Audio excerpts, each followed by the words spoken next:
বিসমিল্লাহির রহমানির রহিম। আসসালামু আলাইকুম, সবাইকে স্বাগতম। আজকে আমরা সূরা কাহফের দ্বিতীয় পর্বে চলে এসেছি। আজকে আমরা কথা বলবো কাহফবাসীর সেই ঘটনাটা নিয়ে, সেই ব্যাপারে যে আয়াতগুলো আছে সেগুলো নিয়ে কথা বলবো। তো চলুন শুরু করা যাক। বিসমিল্লাহির রহমানির রহিম। তুমি কি মনে করো গুহাবাসী ও রহিমের লোকেরা আমার আয়াতগুলোর মধ্যে খুব আশ্চর্য ছিল? এখানে আল্লাহ তাআলা কাহফবাসীর সেই যুবকদের কথা বলছেন। তো আল্লাহ বলছেন যে আমার আয়াতগুলোর মধ্যে, এখানে আয়াতটা যে ভাবার্থে ব্যবহার হয়েছে তাকে স্কলাররা বলেন যে নিদর্শনগুলোর মধ্যে, অর্থাৎ আয়াত মানে নিদর্শন। এটা মাথায় রাখার বিষয় যে আমরা সামনেও অনেক আয়াতের ব্যাপারে কোরআনে অনেক কিছু পাবো। আয়াত বলতে আল্লাহ তাআলা নিদর্শন বুঝান। ইনফ্যাক্ট কোরআনটাই সম্পূর্ণ একটা নিদর্শন ছিল আল্লাহ তাআলার পক্ষ থেকে। এখন কাহফের ঘটনাটা আল্লাহ তাআলা শুরু করবেন। যখন যুবকেরা গুহায় আশ্রয় নিয়ে বলল, হে আমাদের রব, তোমার পক্ষ থেকে আমাদের দয়া দাও এবং আমাদের জন্য সঠিক পথ সহজ করে দাও। সেই গুহাবাসী যারা কিনা, যাদের ব্যাপারে ঘটনাটা, তারা আল্লাহ তাআলার কাছে এই একটা স্পেসিফিক দোয়া করেছিলেন এবং এই দোয়াটা খুব ইম্পর্ট্যান্ট আমাদের ডে টু ডে লাইফের ক্ষেত্রেও। কোনো ধরনের প্রবলেমে পড়লে এই দোয়াটা অনেক ইম্পর্ট্যান্ট। অতঃপর আমরা তাদের কানে পর্দা দিয়ে বহু বছর ঘুম পাড়িয়ে রাখলাম। এটা ট্রেডিশনাল ট্রান্সলেশন। পরে আমি এটা নিয়ে আরেকটু ঘাটাঘাটি করতে গিয়ে ওয়ার্ড বাই ওয়ার্ড যে ট্রান্সলেশন, লাইক ডিকশনারিতে যে শব্দগুলো ব্যবহার হয়েছে কোরআনে, সেগুলো ওয়ার্ড বাই ওয়ার্ড যদি আমরা অর্থ দেখি, তাহলে আমরা এরকম একটা অর্থ পাই যে অতঃপর আমরা গুহায় তাদের কানের উপর চাপ দিলাম, অর্থাৎ প্রেসার দিলাম বহু বছরের জন্য। এখন এটার অর্থ ঘুম বুঝানো হয়েছে এ কারণেই যে অ্যারাবিক বাগধারায় যে কানে চাপ দেওয়া, এটা নাকি গভীর ঘুম বলতে বোঝানো হয়। এখন এটা নিয়ে চিন্তার বিষয় আছে যে আল্লাহ তাআলা আসলে কোন অর্থটা এখানে মিন করেছেন। তারপর আমরা তাদের জাগালাম যাতে জানা যায় দুই দলের মধ্যে কে তাদের অবস্থানের সময় সঠিকভাবে গণনা করতে পারে। অর্থাৎ সেখানে যেই আহ, গুহাবাসীরা ছিলেন, তাদের মধ্যে আল্লাহ তাআলা দুইটা দল করে দিলেন, যাদের মধ্যে হয়তোবা কোনো একটা মত নিয়ে বিরোধ হবে যে তাদের মাঝখানে কারা কতক্ষণ তারা সেটা গুহার মধ্যে ঘুমিয়েছিলেন বা আনকনশাস অবস্থায় ছিলেন, সেটা সম্বন্ধে আল্লাহ তাআলা জানার জন্য লাইক এখানে তাদেরকে জাগিয়ে দিলেন। এবং আমরা তোমাকে সত্য ঘটনা বলছি, তারা ছিল যুবক, তারা তাদের রবের উপর ঈমান এনেছিল এবং আমরা তাদের হিদায়াত বাড়িয়ে দিয়েছিলাম। এখানে আল্লাহ তাআলা নবীজিকে বলছেন যে আমরা তোমাকে সত্য ঘটনা বলছি। এখানে সত্য ঘটনা বলে আল্লাহ তাআলা জোর দিচ্ছেন, কারণ আল্লাহ তাআলা তো সবই সত্যই বলছেন, মিথ্যা তো কোনো কিছু বলছেন না, নাউজুবিল্লাহ। তো এখানে আল্লাহ তাআলা সত্য বলে এটাই মেনশন করছেন যে তাদের এই যে কাহাববাসীদের নিয়ে অনেক রকমের গুজব অলরেডি ছড়িয়ে ছিটিয়ে ছিল বাই দ্যাট টাইম। তো আল্লাহ তাআলা এখন রিয়েল যে ঘটনাটা ঘটেছে সেটা নবীজিকে জানাচ্ছেন, সেটাই বলছেন। আমরা তাদের অন্তর দৃঢ় করলাম যখন তারা দাঁড়িয়ে বলল, আমাদের রব আসমান ও জমিনের রব, আমরা তাকে ছাড়া কোনো উপাস্য ডাকবো না, করলে সীমা লঙ্ঘন হবে। এখানে আগে যে আয়াতের বাকি অংশটা যে আল্লাহ তাআলা যে বলেছিলেন যে তারা ছিল যুবক, তারা তাদের রবের উপর ঈমান এনেছিল এবং আমরা তাদের হিদায়াত বাড়িয়ে দিয়েছিলাম। অর্থাৎ রবের উপর কিছু যুবক ঈমান এনেছিল এবং আল্লাহ তাআলা তাদের জ্ঞান বাড়িয়ে দিয়েছেন। অর্থাৎ আল্লাহর প্রতি ঈমান আনলে, সত্যি মন থেকে আল্লাহর প্রতি ঈমান আনলে এবং আপনি চাইলে আল্লাহ তাআলা আপনাকে হিদায়াত বাড়িয়ে দিবেন, বাড়িয়ে দিতে পারেন। এবং তার পরের আয়াতে আল্লাহ বলছেন যে আমরা তাদের অন্তর দৃঢ় করলাম, অর্থাৎ তাদের মনে সাহস তৈরি করলেন আল্লাহ তাআলা। তো তারা দাঁড়িয়ে বলল, অর্থাৎ তারা হয়তোবা কোনো মেজর যেই মানুষ ছিল ওই সময় তাদের বিরুদ্ধে তারা দাঁড়িয়ে গেল, অর্থাৎ এটা হতে পারে একটা বৈপ্লবিক স্ট্যান্ডিং এর কথা আল্লাহ তাআলা বলছেন এখানে, যে তারা দাঁড়িয়ে বলল, আমাদের রব আসমান ও জমিনের রব, আমরা তাকে ছাড়া কোনো উপাস্য ডাকবো না, করলে সীমা লঙ্ঘন হবে। এ কথাটা তারা আউট লাউড হয়তোবা বলেছিল। এরা আমাদের জাতি, অর্থাৎ তাদের জাতিকে তারা দেখিয়ে বলছিল যে এরা আমাদের জাতি, তারা আল্লাহ ছাড়া উপাস্য গ্রহণ করেছে। তারা কেন স্পষ্ট প্রমাণ আনে না? আল্লাহর উপর মিথ্যা আরোপকারীর চেয়ে বড় জালিম আর কে? তো তারা যে তাদের যেই জাতি ছিল তাদেরকে দেখিয়ে, অর্থাৎ তাদের বিরুদ্ধে হয়তো বা তারা একটা স্ট্যান্ড নিয়েছিল এবং বলেছিল যে এরা আল্লাহ ছাড়া অন্যান্য উপাস্য গ্রহণ করেছে, এবং তারা কেন এর ব্যাপারে শক্ত প্রমাণ আনে না। অর্থাৎ যদি তারা সৃষ্টিকর্তারই পূজা করে থাকে বা সৃষ্টিকর্তারই উপাসনা করে থাকে, তাহলে তো তাদের কাছে প্রমাণ থাকার কথা। অর্থাৎ আল্লাহ তাআলা হয়তো বা তাদেরকে এমন কিছু দেখিয়েছেন বা জানিয়েছেন যে যেই কারণে তারা এতটা সার্টেইন ছিল। এবং ইন্টারেস্টিং এনাফ যে এরা কিন্তু নবী বা রাসূল না। কারণ নবী বা রাসূল হলে আল্লাহ তাআলা এখানে মেনশন করে দিতেন। এরা কিছু যুবক যারা কিনা আল্লাহর উপর ঈমান এনেছিল। যখন তোমরা তাদের ও তাদের উপাস্য থেকে পৃথক হলে, তখন গুহায় আশ্রয় নাও। তোমাদের রব তার দয়া ছড়িয়ে দিবেন এবং তোমাদের ব্যাপার সহজ করবেন। অর্থাৎ আল্লাহ তাআলা এখানে বলছেন যে তারা তাদের জাতি এবং তাদের জাতি যাদেরকে উপাসনা করত তাদের থেকে তারা ডিট্যাচড হয়ে যায়। তো যেহেতু তারা ডিট্যাচড হয়েই যায়, তাদের সাথে একটা পসিবল ক্ল্যাশ তৈরি হয়ে যায়। তো আল্লাহ তাআলা তাদেরকে বললেন যে তখন তোমরা গুহায় আশ্রয় নাও। অর্থাৎ এখানে আরেকটা ইম্পর্টেন্ট ব্যাপার যে আল্লাহ তাআলা তাদের সাথে কোনো না কোনো উপায়ে কমিউনিকেশন করছিলেন। তো আল্লাহ তাআলা বলছেন গুহায় আশ্রয় নাও, তোমাদের রব তার দয়া ছড়িয়ে দিবেন এবং তোমাদের ব্যাপার সহজ করে দিবেন। অর্থাৎ তারা যেটা সিচুয়েশনে পড়ে গিয়েছে, এই সিচুয়েশনটা তো তাদের জন্য খুব কঠিন সিচুয়েশন হয়ে গেল, এই সিচুয়েশনটা আল্লাহ সহজ করে দিবেন। 17 নম্বর আয়াতটা খুবই খুবই ইন্টারেস্টিং। সূর্য উঠলে তাদের গুহাকে ডান দিকে এড়িয়ে যায় এবং অস্ত গেলে বাম দিক পাশ কাটিয়ে যায়। তো তারা ছিল গুহায় প্রশস্ত স্থানে, অর্থাৎ তারা গুহার প্রশস্ত স্থানে ছিল। এটি আল্লাহর নিদর্শন। আল্লাহ যাকে হিদায়াত দেন সেই পথপ্রাপ্ত, আর যাকে ভ্রষ্ট করেন তার কোনো পথ প্রদর্শক নেই। তো এই যে সূর্যের যেই অস্ত এবং সূর্য উঠা এবং অস্ত যাওয়ার যেই ডিজাইনটা আল্লাহ বললেন, কোনো একটা গুহাকে কোন অ্যাঙ্গেলে রাখলে বা কোনো একটা অবজেক্টকেই যদি আমরা কোনো অ্যাঙ্গেলে রেখে কল্পনা করি, সূর্য ধরেন আপনার যে অবজেক্টটা সেটা দক্ষিণমুখী, আমাদের জন্য তো পশ্চিম দিকে সূর্য অস্ত যায় এবং পূর্ব দিকে সূর্য উঠে। তো ধরেন উত্তর দক্ষিণমুখী একটা অবজেক্ট, সেটার ডান দিকে সূর্য উঠে এবং বাম দিকে অস্ত যায়। তাদের ক্ষেত্রে ব্যাপারটা এরকম ছিল যে সূর্য যখন উঠছিল, সূর্যের আলোটা তাদের ডান দিকে পড়ছিল না, এবং সূর্যের আলোটা যখন অস্ত যাচ্ছিল তাদের বাম দিকে পড়ছিল না। এটা খুবই একটা ইউনিক একটা পজিশন, যে পজিশনটাকে ম্যাথমেটিক্যালি হয়তোবা আমরা প্রমাণও করতে পারি না। আল্লাহ তাআলা এমন একটা স্পেসিফিক ডিজাইনের কথা বলে দিয়েছেন। এখন এখান থেকে আল্লাহ তাআলা আমাদেরকে কি নিদর্শন দিয়েছেন সেটা আমার জানা নেই।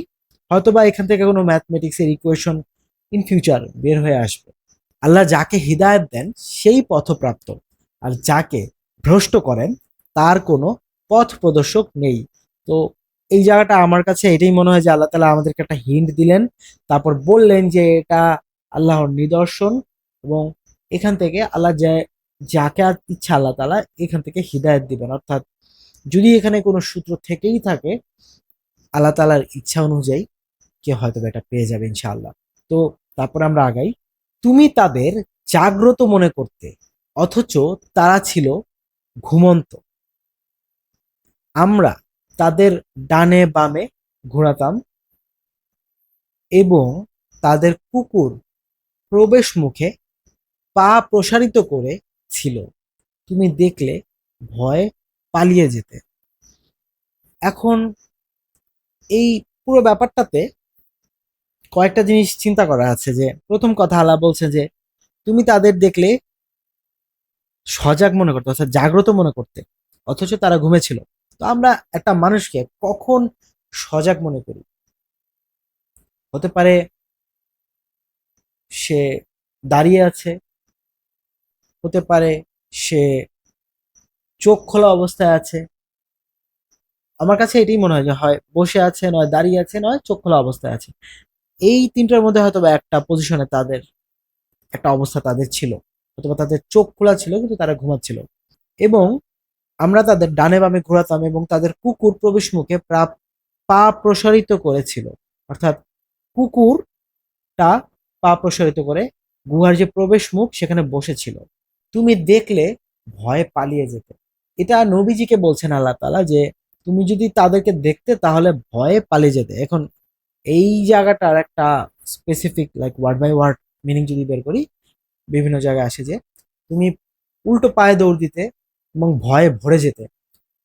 আমার চিন্তার বিষয় হচ্ছে নবী করিম সাল্লাল্লাহু আলাইহি সাল্লাম, যিনি কিনা জিব্রাইল আলাইহিস সালামের কাছ থেকে ওহী নিচ্ছেন, এমন কোন সিন, এমন কোন সিচুয়েশন যেটা দেখলে উনিও ভয় পালিয়ে যেতেন?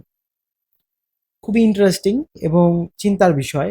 এই সূরার ১৭ এবং ১৮ নাম্বার আয়াত, এই দুটো আয়াত অনেক চিন্তার বিষয়। এখান থেকে হয়তোবা ইন ফিউচার বড় ধরনের কোনো ইনফরমেশন বেরিয়ে আসবে। আল্লাহই জানে সবকিছু। তো পরের আয়াতে চলে যাই। ১৯ নম্বর আয়াত। এভাবেই আমরা তাদের জাগালাম যাতে তারা নিজেদের মধ্যে জিজ্ঞেস করে। একদল বলল, তোমরা কতক্ষণ ছিলে? তারা বলল, অর্থাৎ অপর দল বলল, একদিন বা দিনের অংশ। তারা বলল, তোমাদের রবই ভালো জানে। এখন এখানে বারবার তোমাদের তোমাদের বলছে, শুনে মনে হতে পারে যে তারা সবাই যদি গুহার ভিতরেই থাকে এবং তারা যদি সবাই আল্লাহর প্রতি ঈমান এনে থাকে, তাহলে তোমাদের তোমাদের কেন বলছে? কারণ আমাদের ভাষায় তো আমরা তোমাদেরটা, তোমাদের রব, তোমাদের কিছু এইভাবে বুঝাই যে আমি অন্য কোনো পার্টির বা অন্য কোনো জায়গা থেকে বা অন্য কোনো পার্সোনা যদি আমি রিপ্রেজেন্ট করি, তখন আমরা বলি যে আমাদের এবং তোমাদের। কিন্তু আমি রিসার্চ করে দেখেছি যে আরব ভাষায়, আরবি ভাষায় এটা একটা স্টাইল। যখন মানুষ, আমি এবং আরেকজন যখন কথা বলি, তখন যদি আমি কোনো একটা বিষয় তার খুব পার্সোনালি তাকে ফিল করাতে চাই, তখন সেটা যদি আমারও হয় কিন্তু আমি সেটা তার হয়ে বলি। অর্থাৎ আল্লাহ আমারও, আল্লাহ আপনারও। বাট আমি যখন আরবি ভাষায় আপনাকে আল্লাহর সাথে খুব পার্সোনাল কানেক্ট করাতে চাইবো, তখন আমি বলবো আপনার আল্লাহ ভালো জানে। তো এই কারণেই হয়তোবা এভাবে করে আল্লাহ তাআলা আমাদেরকে বলেছেন। তারা বলল, তোমাদের রবই ভালো জানেন। এখন একজনকে রূপার মুদ্রা দিয়ে শহরে পাঠাও, সে যেন পবিত্র ও নিরাপদ খাবার নিয়ে আসে, পবিত্র অথবা নিরাপদ খাবার নিয়ে আসে এবং সাবধানে থাকে, কাউকে যেন জানায় না। তারাই পরিকল্পনা করলো যে একজনকে আমরা পাঠাই, যে রূপার মুদ্রা দিয়ে, আমাদের কাছে যে মুদ্রাগুলো আছে সেগুলো দিয়ে পাঠাই, যাতে বাজারে যায়, ভালো পবিত্র পরিষ্কার খাবার নিয়ে আসে এবং সাবধানে থাকে, যাতে কেউ জানতে না পারে আমাদের এখানকার লোকেশন। কারণ তারা সবাই পালিয়ে এসেছে এখানে। আমরা আগেই আয়াতে জানতে পেরেছি আল্লাহ তাদেরকে পালিয়ে যাওয়ার হুকুম দিয়েছেন, গুহায় যাওয়ার হুকুম দিয়েছেন। তো তারা খুব সাবধানে যেন যায় সে ব্যাপারে পরিকল্পনা করলো। তারা যদি তোমাদের ব্যাপারে জেনে যায় তবে তোমাদের পাথর নিক্ষেপ করবে অথবা তাদের ধর্মে ফিরিয়ে নিবে, তখন তোমরা কখনোই সফল হবে না। অর্থাৎ তারা বলছিল যে ওই শহরবাসী যদি জেনে যায় আমাদের সিচুয়েশন, তাহলে তো আমাদের পাথর মেরে মেরে ফেলতে পারে, বা আমাদেরকে জোর জবরদস্তি আবার তাদের ধর্মে কনভার্ট করে ফেলতে পারে। তো তখন তো আর আমাদের এই যে পালিয়ে আসলাম এটার কোনো পারপাস ফুলফিল হলো না। এভাবেই আমরা তাদের প্রকাশ করলাম যাতে মানুষ জানে আল্লাহর প্রতিশ্রুতি সত্য এবং কিয়ামতে কোনো সন্দেহ নেই। তারা বিতর্ক করছিল। কে বলছিল তাদের উপর স্থাপনা বানাও। যারা কর্তৃত্ব পেল তারা বলল আমরা তাদের উপর মসজিদ বানাবো। এখন এই জায়গাটাতে আমার কাছে মনে হয়েছে যে আয়াতগুলো পড়ার সময় 20 নাম্বার আয়াত এবং 21 নাম্বার আয়াতের মাঝখানে একটা ঘটনা হয়তোবা মিসিং। তো আমি যখন তাফসির লক্ষ্য করছিলাম তখন সেখানে ইবনে আল কাসিরের তাফসিরে আমি একটা বিবরণ পেয়েছি। সেই বিবরণটা আমি এখন ছোট আকারে আপনাদের বলে রাখছি যাতে ঘটনার কন্টিনিউইটিটা ঠিক থাকে। এখন এই তাফসিরের ব্যাপারে আমি 100% শিওর না। কোরআনের আয়াত পড়লাম, তাফসিরটা যার যার মতো করে বিশ্বাস করার ব্যাপার যার যার। তো আমি তাফসিরের বর্ণনায় যেটা পেয়েছি সেটা ছিল এরকম যে এই যে রূপার মুদ্রাটা নিয়ে তারা যায় মূলত এই যে তারা যে ঘুমিয়েছিল, তারা তো বলছে, নিজেরা বলছে যে বুঝতেই পারছে না তারা যে তারা একটা লম্বা সময় ঘুমিয়েছিল। মোস্টলি যেটা মেনশন সেটা হচ্ছে 300 বছর, কেউ বলে 309 বছর। তো এত সময় তারা ঘুমিয়েছিল তারা নিজেরাও জানে না, এই কারণে তারা বেরিয়েছে। কিন্তু ঘটনাচক্রে যেহেতু তারা এত লম্বা একটা সময়ের পরে পৃথিবীতে আবার গুহা থেকে বেরিয়েছে, বা গুহার ভিতরে হয়তোবা সময়টা থমকে ছিল, কিন্তু গুহার বাইরে কিন্তু 300 বছর পার হয়ে গিয়েছে, যার কারণে সমগ্র সিস্টেম পরিবর্তন হয়ে গেছে। সেই লোকটা যখন, যাকে দিয়ে রূপার মুদ্রা দিয়ে পাঠানো হয়েছিল, সে যখন বাইরে গিয়েছিল তখন সে তার শহর এলাকা চিনতে পারছিল না, এবং সে মনে করছিল যে সে পাগল হয়ে গিয়েছে কিছুক্ষণের জন্য, বা হয়তোবা ঘুম থেকে উঠে তার কোনো প্রবলেম হচ্ছে। কিন্তু তারপরেও সে স্টিল বাজারে যায়, কারণ বিল্ডিংস, তারপর সভ্যতার ডিজাইন, স্ট্রাকচার্স সবকিছুই অন্যরকম, আধুনিক, তার জন্য সবকিছু আধুনিক ছিল। তো সে যখন বাজারে যায়, তার যে মুদ্রাটা সে দেয় খাবারের জন্য, সে বলে যে আমাকে কিছু খাবার দাও, তখন দোকানদার তার হাতের মুদ্রাটা নিয়ে অবাক হয়ে যায়, এবং সেই দোকানদার আরেকজন দোকানদারকে এই রূপার মুদ্রাটা দিয়ে জিজ্ঞেস করে, দেখো তো এইটা কোন দেশের মুদ্রা বা কোন সময়কার মুদ্রা, দেখে তো মনে হচ্ছে আমাদেরই ভাষা, আমাদের, তো কোন সময়কার মুদ্রা।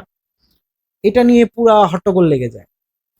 সব যারা দোকানদার ছিল তারা দেখে অবাক হয়ে যায়, হট্টগোল লেগে যায়, তাকে ঘিরে ধরে, এবং সে না পারতে তার যে ঘটনাটা সেটা বলে। সেও অবাক যে মানুষ চিনছি না, ঠিক আছে, এখন এরাও তো দেখি যে আমার স্টোরিতে একমত যে তারাও চিনতে পারছে না আমার রূপার মুদ্রা। তো তারা আলটিমেটলি সবাই মিলে যায় রাজার কাছে। সেই সময়টা রাজার কাছে তাকে নিয়ে যায়, সে রাজাকে বলতে বাধ্য হয়। আনফর্চুনেটলি তখন রাজা আল্লাহর উপর বিশ্বাসী ছিল। তো সেই রাজা তাদের সবাইকে নিয়ে একসাথে তাকে নিয়ে গুহার সামনে যায়, বলে যে আমাকে নিয়ে চলো, আমি তোমাকে দেখি কি সাহায্য করতে পারি। কারণ বুঝতেই পারছেন যে এত পরিমাণ সময় অতিবাহিত হয়ে গেছে, এটা একটা দেখার বিষয়। গুহার সামনে যে সেই যে লোকটা গিয়েছিল রূপার মদনে, তা সে সবাইকে বলে আপনি একটু অপেক্ষা করুন, আমি তাদেরকে ভিতর থেকে ডেকে নিয়ে আসি। এখন এর পরে নাকি কেউ আর তাকে দেখতে পায় না, সে নাকি গুহার ভিতর মিলিয়ে যায়। এটা একটা ব্যাখ্যা এসেছে যে মিলিয়ে যায়, এবং পরে তাদের অনেককে এরপরে এই ব্যাপারটা অলৌকিক হয়ে যায়। এবং আরেকটা ব্যাখ্যা এসেছে যে রাজা তার তার সাথে যান ভিতরে, এবং সবার সাথে তিনি দেখা করেন, এবং সবাইকে স্বাগতম জানান। কারণ এই ঘটনাটা হয়তোবা রাজার কিছুটা আইডিয়া ছিল, এবং ওই সময় হয়তোবা অনেক আলেমগণ যারা আল্লাহর উপাসনা করতো, তারা হয়তোবা এই ঘটনাটা সম্বন্ধে আইডিয়া ছিল যে এরকম কিছু মানুষ আসবে, কিছু একটা ঘটনা ছিল, যার কারণে তারা কানেক্টেড হয়। এবং তাদের সাথে দেখা করার কিছুক্ষণ পরে বলে এই গুহাবাসীরা আবার ঘুমের জন্য যায় এবং মৃত্যুবরণ করে। এখন এইটা সম্পূর্ণ আমার তফসির থেকে জানা, এইটার অথেন্টিসিটি ব্যাপারে আমি জ্ঞানটা হতে পারছি না, সরি। সো এরপরে আমরা সূরায় ফিরে আসি এবং পরের ঘটনাটা আমরা জানি। সো 21 নম্বর আয়াত, এভাবেই আমরা তাদের প্রকাশ করলাম যাতে মানুষ জানে আল্লাহর প্রতিশ্রুতি সত্য, অর্থাৎ আল্লাহ একটা প্রতিশ্রুতি দিয়েছিলেন। কি প্রতিশ্রুতি দিয়েছেন? কিয়ামতের ব্যাপারে, অর্থাৎ ওই সময় দুই দলের বিভক্ত মানুষ ছিল।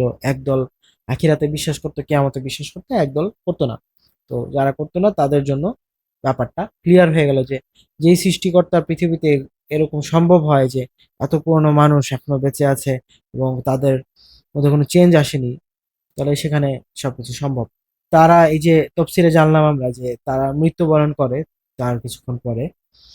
এরপরে তাদের মধ্যে দুটা দল হয়, এটা আয়াতের ব্যাপার যে তারা বিতর্ক করছিল, কেউ তাদের উপর স্থাপনা বানাও বলছিল, যারা কর্তৃত্ব পেল অর্থাৎ কেউ এক একজন এক একটা জিনিস বানাতে বলছিল, যারা কর্তৃত্ব পেল তারা বলল আমাদের তাদের উপর মসজিদ বানাবো। এখন নবীজির হাদিস যে কোনো মানুষ মৃত্যুর পরে তার কবরের উপর কোনো রকমের উপাসনালয় মসজিদ বানানো নিষেধ।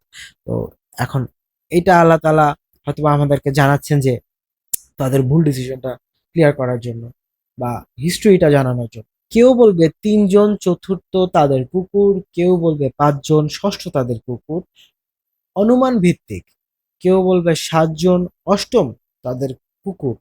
বলো, আমার রবি তাদের সংখ্যা ভালো জানেন, অল্প ছাড়া কেউ জানে না। তাই এ বিষয়ে তর্ক করো না এবং কাউকে জিজ্ঞেস করো না। এটা নবীজিকে বলছেন যে কেউ কেউ বলছে নবীজি হয়তোবা ইন্টারেস্টেড ছিলেন তাদের ব্যাপারে আরো জানার। হিস্ট্রি যদি ঘাটেন তাহলে কেউ এক একজন র্যান্ডম ডাটা আপনাকে দিবে, তাই আপনি কাউকে জিজ্ঞেস করবেন না। রবি ভালো জানেন তাদের সংখ্যা কত ছিল। 23 নম্বর আয়াত এবং 24 নম্বর আয়াত ছিল আল্লাহর তরফ থেকে নবীজির প্রতি এবং আমাদের প্রতি একটা ডিরেক্ট শিক্ষা। কারণ বাকিগুলো তো আমাদের কনসেপ্ট ডেভেলপমেন্টের জন্য আল্লাহ তালা দিয়ে যাচ্ছেন, কিন্তু এখানে আল্লাহ তালা ওই যে সূরা কাহফের যেই অবতীর্ণ হওয়ার পিছনে 15 দিনের ডিলে ছিল, এখন আমরা জানতে পারবো সেই ডিলে হওয়ার কারণটা কি ছিল। নবীজি বলেছিলেন যখন তাদেরকে নবীজিকে কোশ্চেন করা হয়, নবীজিকে যে ওই 3টা প্রশ্ন যখন করা হয়, তখন নবীজি বলেছিলেন যে আমি আগামীকালকে এর উত্তর দিব।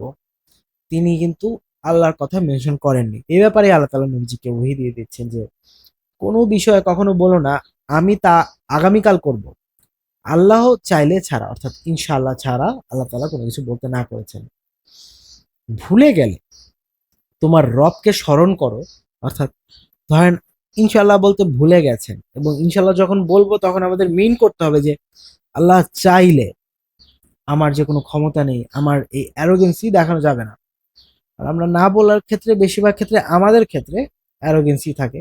নবীজির ক্ষেত্রে এটা ছিল না, কিন্তু সাধারণত আমরা যখন বলি ইবলিশ আমাদেরকে অ্যারোগেন্ট করার জন্যই ভুলিয়ে দেয়।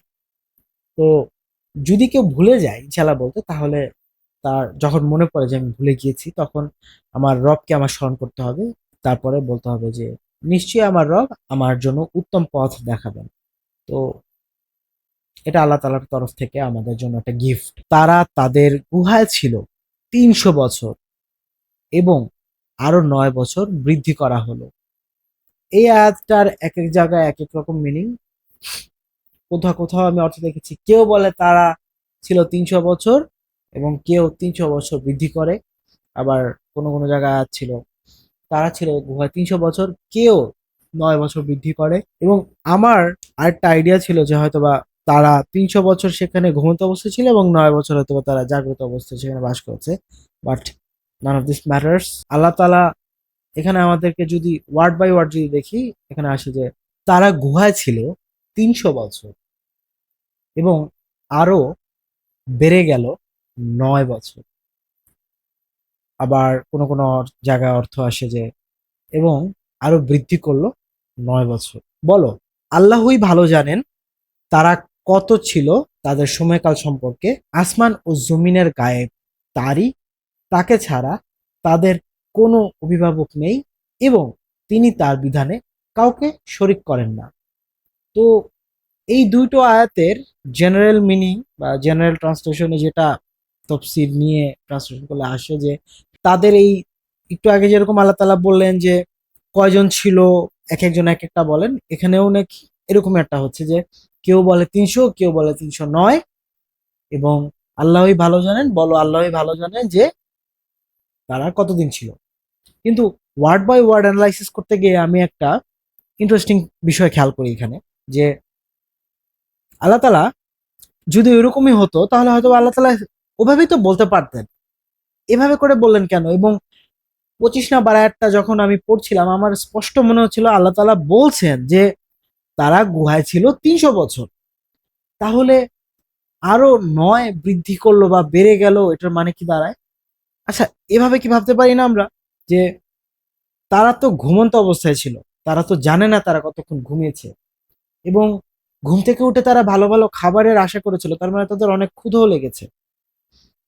এরকম কেউ হতে পারে না যে তারা সেখানে 300 বছর স্টে করেছিল, কিন্তু তাদের ফিজিক্যাল যেই বয়স সেটা 9 বছর বৃদ্ধি হয়েছিল। এটা চিন্তার বিষয়। এবং ইন্টারেস্টিং এনাফ, যখন আমি এই ক্যালকুলেশনটা করলাম যে 300 বছর এবং 9 বছরের যেই রেশিও সেটা আসে 33.33333333, একদম ইনফিনিট পর্যন্ত আসতে থাকে। তো এটা খুব ইন্টারেস্টিং লেগেছে আমার কাছে। এভাবে ধরে যদি আমরা পরের আয়াতটাকে জাস্টিফাই করার চেষ্টা করি, যে যদি এটা মিনিং দাঁড়ায়, তাহলে পরের আয়াতটা কি বলছে বলো? আল্লাহই ভালো জানেন তাদের এই সময়ের ব্যাপারে, অর্থাৎ এই যে এটা কিভাবে হলো এই ব্যাপারে আল্লাহই ভালো জানেন, বলে দাও। এবং ঠিক পরের অংশটা কিন্তু মেক সেন্স করে, দেখেন। আসমান ও জমিনের গায়েব তারই, অর্থাৎ এই সমস্ত গ্যাপ কিভাবে এই সমস্ত ঘটনা ঘটে, এই সমস্ত ব্যাপারের জ্ঞান তারই, তাকে ছাড়া আর কোনো অভিভাবক নেই, এবং তিনি তার বিধানে কাউকে শরিক করেন না। অর্থাৎ দেখেন, এখানে কিন্তু আল্লাহ তাআলা বিধানের অর্থাৎ সিস্টেমের কথা বলছেন। তো there is a very good chance যে এই আয়াতের মিনিং এ এই সিস্টেমের ব্যাপারে আল্লাহ তাআলা কথা বলেছেন, যে সবাই স্বাভাবিক জানতে চাবে যে এটা কিভাবে সম্ভব। তখন বলো যে, নবীজিকে বলছে যে বলো আল্লাহই ভালো জানেন এই ব্যাপারে, এবং আসমান ও জমিনের গ্যাপ তারই, তাকে ছাড়া তাদের কোনো অভিভাবক নেই, আসমান ও জমিনের গায়েবের কোনো অভিভাবক নেই, এবং তিনি তার বিধানে কাউকে শরিক করেন না, অর্থাৎ সিস্টেমের ভিতরে কাউকে তিনি অ্যালাউ করেন না। তোমার রবের কিতাব থেকে যা ওহী করা হয়েছে তা পাঠ করো, তার বাণী পরিবর্তনকারী নেই, এবং তাকে ছাড়া কোনো আশ্রয় নেই। অর্থাৎ আল্লাহর রবের কিতাবে যে বাণী, অর্থাৎ ওহী করা হয়েছে, মানে এই বাণীগুলো, সেগুলো আমাদেরকে তিলাওয়াত করতে বলা হচ্ছে, পাঠ করতে বলা হচ্ছে, আল্লাহ বলছেন। এবং তার বাণী পরিবর্তনকারী কেউ নেই, তার কথাকে চেঞ্জ করার কেউ নেই। এই কথাটাকে যে চেঞ্জ করব, সেটা সেটা এই পর্যন্ত কেউ নেই। ধৈর্য ধরে থাকো তাদের সাথে যারা সকাল সন্ধ্যা তাদের রবকে ডাকে, তার সন্তুষ্টি চেয়ে। দুনিয়ার সৌন্দর্যের জন্য তাদের থেকে মুখ ফিরিয়ে নিও না, এবং তার অনুসরণ করো না যার হৃদয় আমাদের স্মরণ থেকে গাফিল, এবং যে নিজের প্রবৃত্তি অনুসরণ করে। আল্লাহ তাআলা এখানে বলছে যে সমস্ত সৃষ্টি, সমস্ত সৃষ্টি যারা আল্লাহ তাআলার ডাকে, তার রবকে স্মরণ করে, সন্তুষ্টি চেয়ে তাদের সাথে ধৈর্য ধরে থাকতে। অর্থাৎ দেখুন তো, শুধু মানুষ না, সম্পূর্ণ সৃষ্ট যত যত সৃষ্টি আছে আল্লাহর, পাহাড়ও আল্লাহর সৃষ্টি, সমুদ্র আল্লাহর সৃষ্টি, প্রত্যেকটা সৃষ্টি কিন্তু ধৈর্য ধরে আছে আল্লাহ তাআলার সন্তুষ্টির জন্য। এবং আমরা মানুষ, আমাদের কনসিয়াসনেস আছে, এই জন্য আমাদের ধৈর্যটা একটু কম। আল্লাহ তাআলা বলছেন ধৈর্য ধরে থাকার জন্য আমাদেরকে, এবং তার অনুসরণ করতে না করছেন যার অন্তর আল্লাহ তাআলার স্মরণ থেকে দূরে সরে থাকে। সো এমন যে কোনো কাজ যেটা আমার সৃষ্টিকর্তার স্মরণ থেকে আমাকে দূরে রাখে, যেটা আমাকে আমার সৃষ্টিকর্তাকে ভুলিয়ে রাখে, এটা ভুলিয়ে রাখে যে আমার একটা সৃষ্টিকর্তা আছে। যে কোনো কাজ আপনি ভাবুন, এখন আপনার ডে টু ডে রুটিনে কত এরকম কিছু থাকতে পারে যেগুলোতে আপনি আপনার সৃষ্টিকর্তাকে ভুলে যান। আমি যখন আমার ফ্যামিলিতে বসি, একটা ভালো সময় কাটাই, তখন আমার ফ্যামিলির প্রত্যেকটা মানুষের দিকে তাকিয়ে আমি আমার সৃষ্টিকর্তাকে মনে করি। আমি মনে করি আমার সৃষ্টিকর্তা আমাকে কত সুন্দর একটা পরিবার দিয়েছে। আমি আমার প্রত্যেকটা সেক্টরে, প্রত্যেকটা কর্মক্ষেত্র বলুন, যে কোনো ব্যাপারে, আমি যখনই কোনো একটা কিছু অ্যাচিভ করি বা কোনো একটা ভালো কিছুর মধ্যে দিয়ে যাই বা খারাপ কিছুর মধ্যে দিয়ে যাই, আমি আমার সৃষ্টিকর্তাকে মনে করতে পারি যে আমি কাজ শুরু করেছি, এই কথা কথা এই ল্যাপটপটা, এই মাইক্রোফোনটা সৃষ্টিকর্তা আমাকে দিয়েছে, এই ভিডিওটা করার জন্য আমি এবল হয়েছি, এই ক্যামেরাটা আমাকে দিয়েছে সৃষ্টিকর্তা, ভিডিওটা তৈরি করার জন্য আমি এবল হয়েছি, লাইটটা দিয়েছে। প্রত্যেকটা জিনিসের জন্য আমি আমার সৃষ্টিকর্তাকে মনে করতে পারছি। আবার একইভাবে আমি যদি এমন কোনো কিছু করি বা এমন কোনো কর্মে ব্যস্ত থাকি, যেমন ধরেন ফর এক্সাম্পল আমি মিউজিক শুনছি, একটা প্রেমের গান শুনছি, সেখানে আমি কিভাবে আমার সৃষ্টিকর্তাকে মনে করবো? আমাকে কন্টিনিউয়াসলি মনে করিয়ে দেওয়া হচ্ছে কিভাবে করে সৃষ্টিকর্তা থেকে দূরে থাকা যায় সেটাকে। এরকম অনেক কাজ আছে যেগুলো আমাদের সৃষ্টিকর্তা থেকে আমাদেরকে গাফিল করে রাখে, এবং এটা যারা করে তাদেরকে অনুসরণ করতে আল্লাহ তাআলা না করেছেন। এবং যারা নিজের প্রবৃত্তি অনুসরণ করে, খুব ইম্পর্টেন্ট, অনেকেই বলে আমি সেলফ সাফিসিয়েন্ট, অহংকার করে বলুক বা গর্ব করে বলুক আমি সেলফ সাফিসিয়েন্ট, আমার কারো কাছে যেতে হয় না, আমি নিজেই নিজেরটা পারি, নিজেই নিজেরটা করতে পারি। এবং অনেকে এটা বলে আরেক স্টেপ উপরে যে সৃষ্টিকর্তা না, সৃষ্টিকর্তার প্রয়োজন নেই, মানুষই মানুষের জন্য যথেষ্ট। এরকম চিন্তা ভাবনার মানুষ যারা কিনা নিজের প্রবৃত্তি অনুসরণ করে, আমি নিজেটা ভালো বুঝি সেটাই সব, এরকম চিন্তা ভাবনা করা যাবে না। অবশ্যই প্রত্যেকটা ব্যাপারে আমার সৃষ্টিকর্তাকে স্মরণ করতে হবে এবং সৃষ্টিকর্তার দেখানো সিস্টেম মনে করতে হবে, সেটা অনুযায়ী করতে হবে, তাহলে আমি ওই প্রত্যেকটা কাজে সৃষ্টিকর্তার চোখে সফল কাম। বলো, সত্য তোমাদের রবের পক্ষ থেকে, যে চায় ইমান আনুক, যে চায় অস্বীকার করুক, আমরা জালিমদের জন্য আগুন প্রস্তুত করেছি। তারা সাহায্য চাইলে গলিত ধাতুর মতো পানি পাবে, যা মুখ ঝলসে দেবে। কত নিকৃষ্ট পানীয় ও আশ্রয়! আল্লাহ তাআলা বলছে যে বলো, সত্য তোমাদের রবের পক্ষ থেকে, মানে এই কথাটা এখন সত্য বলতে বলছেন আল্লাহ তাআলা নবীজিকে, যে যে চায় মানানুক, অর্থাৎ যে চায় বিশ্বাস করুক, যে চায় বিশ্বাস না করুক, যারা জালিম আল্লাহ তাআলা তাদের জন্য আগুন প্রস্তুত করেছেন। তারা সাহায্য চাইলে, অর্থাৎ এই আগুনের মধ্যে থেকে থাকা অবস্থায় তারা সাহায্য চাইলে তাদেরকে গলিত ধাতুর মতো, লিকুইড মেটালের মতো গরম কিছু একটা দেয়া হবে, যেটা তাদের মুখ ঝলসে দেবে। এবং এটা যে কত নিকৃষ্ট একটা লিকুইড, এবং যে জায়গায় তারা থাকবে, যে আগুনটা, সেটা যে কত নিকৃষ্ট একটা জায়গা, এটি আল্লাহ তাআলা বলছেন। এবং এই ব্যাপারে আল্লাহ তাআলা সতর্ক করে দিচ্ছেন আমাদের সবাইকে। সুবহানাল্লাহ। নিশ্চয়ই যারা ঈমান আনে ও সৎকর্ম করে, আমরা উত্তম কর্মশীলের প্রতিদান নষ্ট করি না। অর্থাৎ যে আল্লাহকে বিশ্বাস করে এবং ভালো কাজ করে, অন্তরে বিশ্বাস করে আল্লাহকে এবং ভালো কাজ করে, সৎকর্ম বলতে আল্লাহ তাআলা যেগুলোকে সৎকর্ম নামে আখ্যা দিয়েছেন সেগুলোর লিস্ট বের করে আমরা দেখতে পারি। তো যারা সৎকর্ম করে তাদের এই কর্মের বা কর্মশীলের প্রতিদান আল্লাহ তাআলা কখনোই নষ্ট করেন না, অর্থাৎ তাদের একটা প্রতিদান আছে।